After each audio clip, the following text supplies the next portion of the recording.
Yo, what is going on, everybody? It's Ollie back again with another video. Today I want to talk about something that I find actually really hilarious.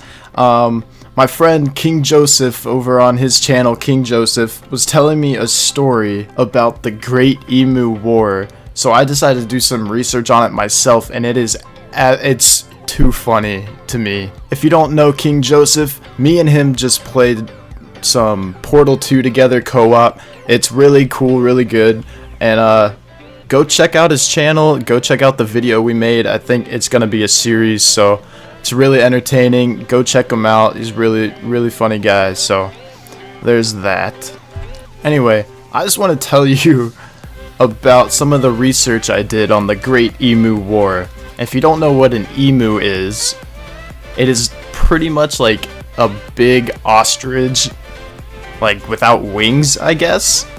And if you don't know what a war is war. You know what a war is. Anyway, our story begins in Australia when Australian war veterans returned home after the Great War. Many of the veterans that returned home became farmers in West Australia, with land that they were rewarded with for their services in the war and serving their country. Unfortunately, farming didn't really work out for a lot of them for a couple of reasons. First of all, Australia was in the middle of a Great Depression, and in 1929 the government actually wanted the farmers to increase wheat production, and the wheat kept going down in value, and farmers were actually getting ready to protest for not getting their promised subsidization for the wheat they were growing.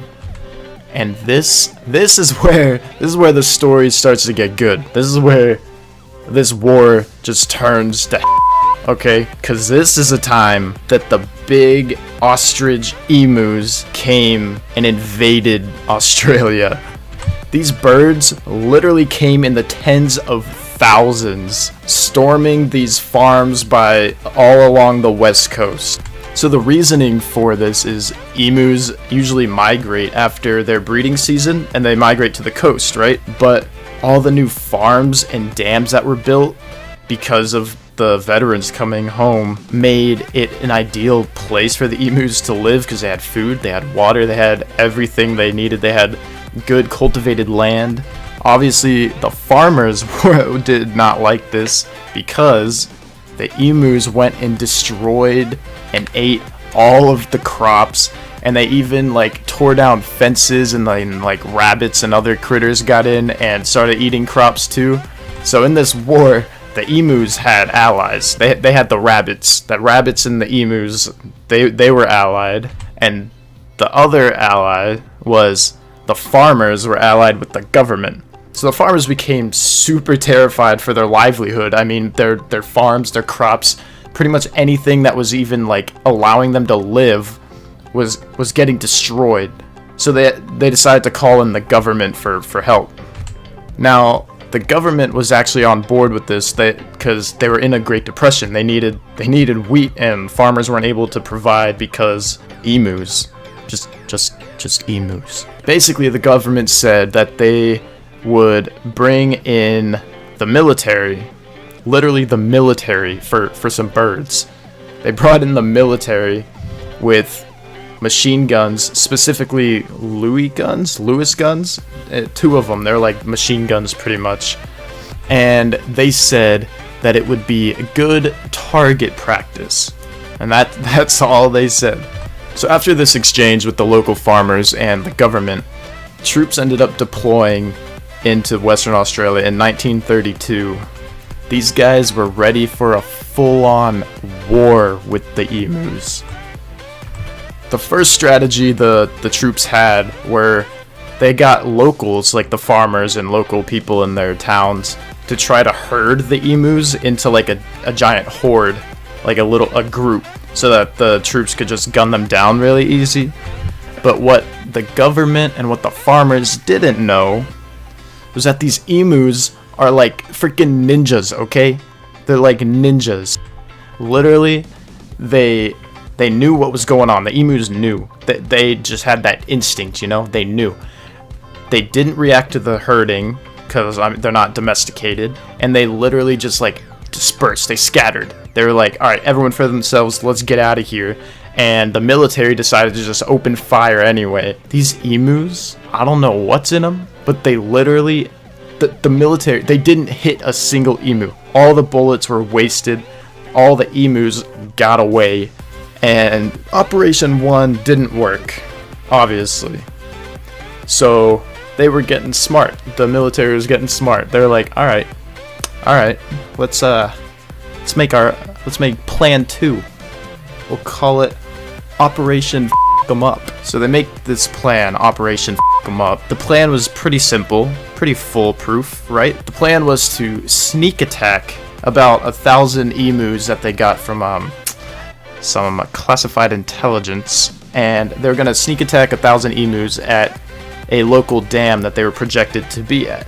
So the troops were all ready, sitting around this dam, and the emus are all there. They're all like drinking water, just chilling, you know, having a good time because they're ninjas. They don't need to worry about anything. And finally, the man like in charge of the operation ordered his men to take aim and fire. So keep in mind, this was like early 1900s. So they just brought the 2 Lewis guns with them, the like big machine guns, right? And literally like 5 minutes into this operation, one of the Lewis guns jammed because some dumbass forgot to clean it out the night before, and literally they killed 12 of the 1,000 emus around this dam. 12 of them. The rest of the emus, they got the hint and they ran away. Within the amount of time that the troops were deployed, they literally killed 12 emus out of tens or maybe hundreds of thousands of them. So, very frustrated, the military, they decided to say, after 6 days, literally 6 days, they had been there, and they just said fuck it, and they went home. And this is what one of the like general officers said. They went back home and they were like, well, at least we didn't lose any men in this Great Emu War. Obviously, the farmers were pretty upset because, I mean, the emus were still around, their crops were still getting eaten, everything was still like going to shit. And they tried multiple times. They called the government over and over, but they kept refusing. They're like, we can't do anything. These emus are like gods or something. Then, I don't know how this wasn't even an idea from the beginning, but the government decided, you know what? I think veterans probably know how to shoot a gun. Imagine that. Like, veterans that fought in war probably know how to shoot a gun.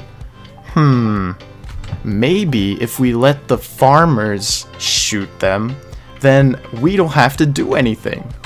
So basically, the government ended up putting a bounty system in place for locals, and basically if they killed an emu, they would get reimbursed with a sum of money or whatever. And surprisingly, this was actually the most effective way that they fought this Great Emu War, because over 6 months, the farmers and locals ended up killing over 57,000 of the emus, which, I mean, it's a dent, but the population of emus just, like, was insane. Obviously, they just finished breeding, so more were probably coming in the next wave. Pretty much, the emus, like, they could do whatever they want. They don't care. They will eat whatever they want. They will wherever they want, and they will just do whatever they want.